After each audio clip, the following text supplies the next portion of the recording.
बिस्मिल्लाहिर्रहमानिर्रहीम, अस्सलाम वालेकुम। आप देख रहे हैं व्यूज़ मैटर, मैं हूं मुर्तज़ा डार। नाजरीन, इज़राइल और ईरान का मसला खासा गंभीर है और होता चला जा रहा है। आपके साथ कुछ ख़बरें शेयर करता हूं।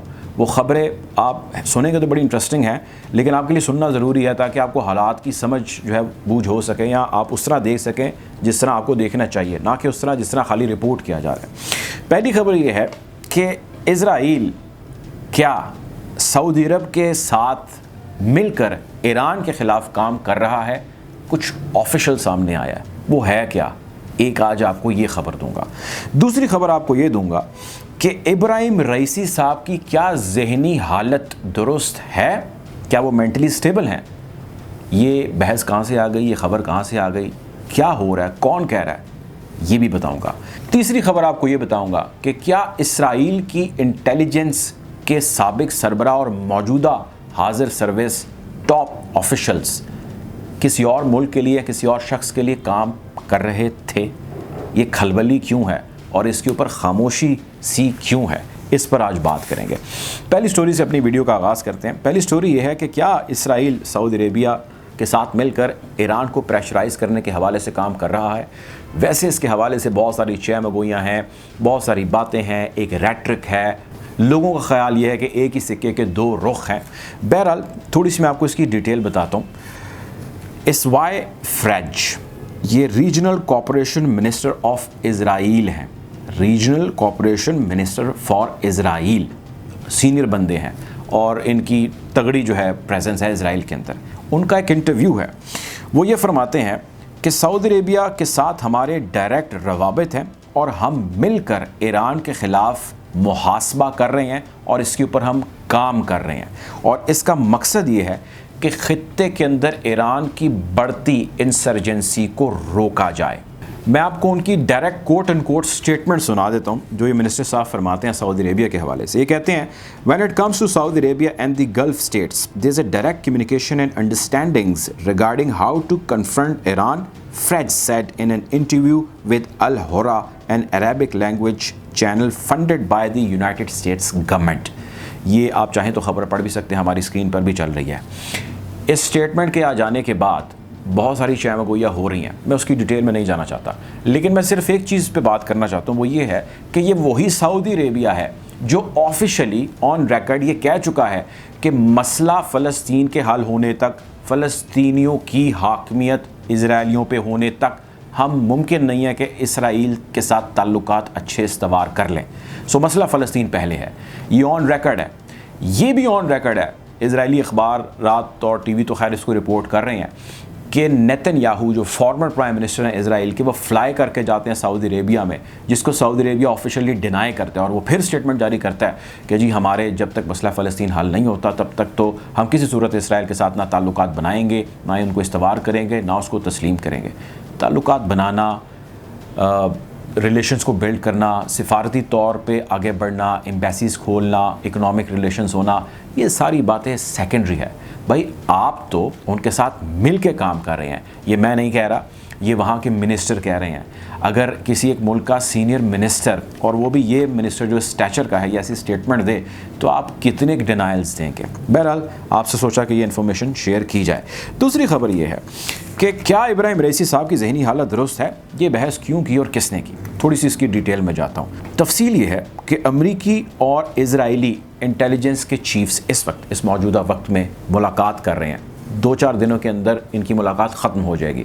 ये क्यों मिल रहे हैं, किस वजह से मिल रहे हैं, इसके हवाले से हमारी वीडियो मौजूद है। आप इस लिंक पे क्लिक करेंगे तो आप इसकी एग्जैक्ट डिटेल में जा सकते हैं कि ये क्यों मिल रहे हैं और क्या मसला डिस्कस हो रहा है। इसी मुलाकात के अंदर इसराइल के इंटेलिजेंस चीफ़ CIA यानी अमेरिका के इंटेलिजेंस चीफ़ को इब्राहिम रईसी के हवाले से एक मुसव्वदा जमा कराते हैं सबूतों के साथ। उस मुसव्वदे के अंदर वो कुछ चीज़ें हैं जिसका जिक्र करते हैं इब्राहिम रईसी के हवाले से। एक तो वो कहते हैं कि जी ये एक्सेप्शनली एक्सट्रीम आदमी है, ये क्रूअल आदमी है, ये करप्ट आदमी है और ये मेंटली अनस्टेबल आदमी है। ये मैं नहीं कह रहा, ये अखबारात रिपोर्ट कर रहे हैं कि CIA यानी अमेरिका को ये दस्तावेज़ जो है वो यूँ पकड़ाई गई है इब्राहिम रईसी साहब के हवाले से कि भाई ये ऐसे शख्स हैं। अब ये ख़बर आई है, ये ख़बर आई नहीं है, ये ख़बर लाई गई है और ये इसलिए लाई गई है कि दुनिया के अंदर अखबारात के अंदर ऐसी खबरें पब्लिश की जाएँ, एक नैरेटिव बिल्ड किया जाए, एक चीज़ को हाइप दी जाए, इस चीज़ को हाईलाइट किया जाए, इसको पॉइंट ऑफ डिस्कशन बनाया जाए कि Ebrahim Raisi president, the new president of Iran is not mentally stable, he is not mentally fit. Bad reputation जो है मुख्तलिफ हवालों से उनके गिर्द बनाई जाए और क्रिएट की जाए, जिससे यकीनी तौर पे बहुत सारे ऑब्जेक्टिव्स हैं जिसको ये अचीव करना चाहेंगे। वो होंगे कि नहीं वो अलहदा बात है, ये है कि नहीं वो एक अलहदा बात है, लेकिन आपकी समातों की नज़र ये चीज़ ज़रूर होनी चाहिए, आपको ज़रूर ये चीज़ सुननी चाहिए और समझनी चाहिए कि किस तरह वेस्टर्न मीडिया या किस तरह वेस्ट ऑपरेट करता है। तीसरी चीज़ आज जिस पर हम बात करेंगे वो इंटेलिजेंस का, चूँकि जिक्र हुआ इसी की खबर है। वो खबर ये है कि इंटेलिजेंस के सरबराहान की इस मीटिंग के अंदर जो CIA के ऑफिशल्स हैं उन्होंने एक बड़ा कंसर्न रेज़ किया और उन्होंने कहा कि यार आप तो हमारे बड़े दोस्त बने हुए हैं, आप हमारे साथ बड़ा मिलकर काम कर रहे हैं, आपकी हम बड़ी बात सुनते भी हैं, लेकिन आपकी अपनी इंटेलिजेंस के अंदर किस किस्म की हरकतें हो रही हैं, पहले उसका तो आप जवाब दें। दो चीज़ें जिसका जिक्र किया गया। पहली चीज़ जिसका जिक्र ये किया गया कि Yossi Cohen former head of Mossad, यानी कि साबिक इंटेलिजेंस के सरबराह इसराइल के, दो चीज़ों में पकड़े गए हैं और उसके ऊपर हैवी इन्वेस्टिगेशंस जारी हैं। मौजूदा अफसरान के ऊपर भी यूसी कोहन की वजह से जारी हैं। दो चीज़ें जिसकी वजह से इन्वेस्टिगेशंस जारी हैं यूसी कोहन पे। पहली चीज़ ये है कि एक खातून फ़्लाइट अटेंडेंट है जिसका नाम नहीं दिया गया, उनके साथ तकरीबन 2-2.5 साल से इनके ताल्लुकात थे। उसको बहुत ही अहम और क्लासिफाइड जिसको इन्फॉर्मेशन कहा जाता है वो इन साहब ने दी हैं। अब वो खातून कौन है नाम नहीं पता, वो किसके लिए काम कर रही थी नाम नहीं पता, वो इन्फॉर्मेशन कितनी सेंसिटिव थी ये किसी को नहीं पता, लेकिन इसके ऊपर heavy investigations with in Israel जारी हैं। यूसी कोहन एक बड़ा नाम है। अगर ये कहा जाए कि यूसी कोहन इज़राइल को चलाने वाला था अब से कुछ महीने पहले तक, तो ये गलत नहीं होगा। दूसरी यूसी कोहन के ऊपर एक और इन्वेस्टिगेशन शुरू हो गई है। वो इन्वेस्टिगेशन ये शुरू हुई है कि एक ऑस्ट्रेलियन बिजनेसमैन है, बड़ा बिजनेसमैन है, बिलियनियर है। यूसी कोहन ने उससे $20,000 का एक तोहफ़ा लिया। उस तोहफे के बदले इसने उसको क्या फेवर दिया और ये एक तोहफ़ा है या कई तहाइफ हैं और किस किस से उसने लिया, इसके ऊपर भी इन्वेस्टिगेशन का हैवी किस्म का जो है वो आगाज़ हो चुका है। CIA वाले कहते हैं भाई आप हमारे दोस्त बने हुए हैं, पहले आप ये तो बनाए कि ये हुआ क्या है, ये किस तरह हो गया कि आपकी इंटेलिजेंस का सरबराह इस किस्म की एक्टिविटीज़ में शामिल है और इस पे ऊपर इन्वेस्टिगेशंस जारी हैं, कोई डिनाइल नहीं आया, तो हम किस तरह ये मान लें कि आपकी हर रिपोर्ट, आपकी हर तहकीक, आपका हर अमल और आपके साथ शेयर की हर मालूमात महफूज और दुरुस्त है। अगली और आखिरी चीज़ ये कि ये तो थे चले साबिक सरबराह, हमने माजी में भी देखा मुख्तलिफ इंटेलिजेंस एजेंसीज़ और फ़ौज के अंदर ऐसे मामला सामने आते रहते हैं, पाकिस्तान में भी आए। अगली चीज़ ये है कि मौजूदा इस वक्त हाजिर सर्विस, नाम उसका भी नहीं लिया लेकिन ये रिपोर्ट किया जा रहा है, आप अपनी स्क्रीन पर भी देख सकते हैं कि एक सीनियर तरीन अफसर है, वो मौजूदा सरबराह है या सेकंड टू हिम है या थर्ड टू हिम है, ये भी जिक्र नहीं किया गया। उसने सरकार का, यानी इजरायली सरकार ज़रा पैसे इकट्ठे करती है और अपनी एजेंसियों को देती है कि जी आप इंटेलिजेंस ऑपरेशंस करें और वर्किंग करें और आपने जो भी करना है, उसने पैसे लिए और पैसे लेके हड़प कर गया, खा गया पैसे।